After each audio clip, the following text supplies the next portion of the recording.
এই যে বিভৎস একটা আগুনের যে তাণ্ডব, এটা তো আমি কল্পনাও করছি না যে এইভাবে একটা অগ্নিকাণ্ড এখানে হবে। বটতলা মার্কেটের সাথে কিন্তু আমি animesh দেববর্মা আমার একটা বিশেষ ভালোবাসা এই বাজারের প্রতি আমার আছে। আমার মনে আছে এই বাজার থেকে আমি ক্যালকুলেটর কিনে ইঞ্জিনিয়ার হলাম। ওয়াকম্যানের সময় আমি এই বাজার থেকে ওয়াকম্যান কিনেছি। এই বাজার থেকে 15 টাকা দামের যে ডিজিটাল ঘড়ি, এটাই দিয়ে আমি মেট্রিক পাস করলাম। এই বাজারের সাথে আমার কিন্তু ভালো যোগাযোগ। এখন এই বাজারের জ্যাকেট পরে আমরা বড় হলাম। তো এই বাজারটা যেভাবে ধ্বংস হবে, আমি সত্যি দুঃখিত এবং মর্মাহত। যাদের ক্ষতি হয়েছে তাদের পাশে আসি। এই কারণে আজকে এখানে এলাম।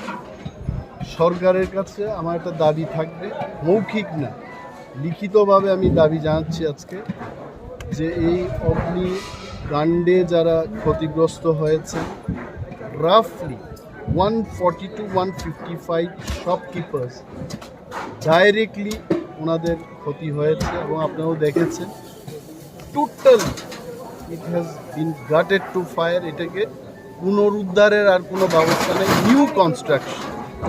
তবে একটা জিনিস আমি লক্ষ্য করলাম যে বটতলা বাজার ত্রিপুরা রাজ্যের সবচেয়ে ব্যস্ত এবং বড় বাজার বলে আমি মনে করি। এই বাজারটাকে কিন্তু সাইন্টিফিকভাবে যদি আমরা না করি, এটা সাইন্টিফিক না।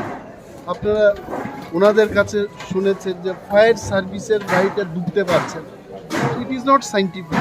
সরকারের কাছে আমি বলবো এই বাজারটাকে সাইন্টিফিকভাবে বিল্ড করা হোক এবং যাদের ক্ষতি হয়েছে তাদের জন্য একটা রিহ্যাবিলিটেশন প্যাকেজ, আমি বলছি রিহ্যাবিলিটেশন প্যাকেজ ঘোষণা করা হোক।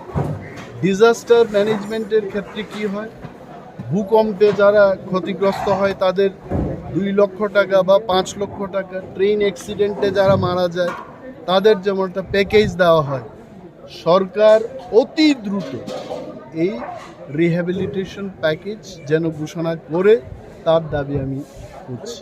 এবং আগামী দিন এই বাজারটাকে কিভাবে বৈজ্ঞানিক বিজ্ঞানসম্মতভাবে এই বাজারটাকে যেন গড়ে তুলে তারও আমি দাবি জানাবো।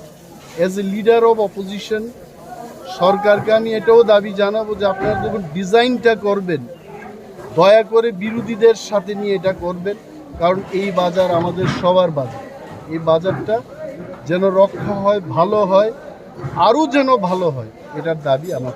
এবং বাজারের যিনি সেক্রেটারি এখানে আছে, প্রেসিডেন্ট, আমি ওনাকেও বললাম যে লিখিত কপি আমি মুখ্যমন্ত্রীকে দেব, ওনাদেরকেও আমি সেই কপি দেব। এবং প্রয়োজনে যদি বিধানসভার অধিবেশনের আগে কোনো ধরনের প্যাকেজ যদি ঘোষণা না হয়, এটা বিধানসভায় আমরা উত্থাপন করব এবং আলোচনা করব, এইটুকু বলতে পারি। And we are with that. এই যে ছোট ব্যবসায়ীরা যারা আলু বিক্রি করে খায়, যারা চাল কুমড়া বিক্রি করে খায়, এদের অবস্থা কি হবে? এদের তো পথে নেমে যাবে। Only government can save. এবং সরকারের এই খাতে অনেক টাকা আছে, সরকার দিতে পারে। সো এইটুকু দাবি রেখেই আমি ওনাদের সাথে যোগাযোগে থাকব। এটা কোনো পার্টির ব্যাপার না, এটা কোনো জাতির ব্যাপার না, এটা হচ্ছে আমার ত্রিপুরার বাজারকে রক্ষা করতে। এই কারণে আমরা এখানে গতকাল উদয়পুরে এই ধরনের একটা অগ্নিকাণ্ডের ঘটনা আমি শুনেছি। বাজারে যে সমস্ত জায়গায় পাওয়ার ডিপার্টমেন্টের লেকুনা আছে, সমস্ত বাজারে ত্রিপুরা যে জায়গাটাতে ব্যবসা বাণিজ্য হয়, সমস্ত বাজারে যেন টাইম টু টাইম পাওয়ার ডিপার্টমেন্টের লোক এসে এইগুলো চেক করে, তারও দাবি জানাচ্ছি।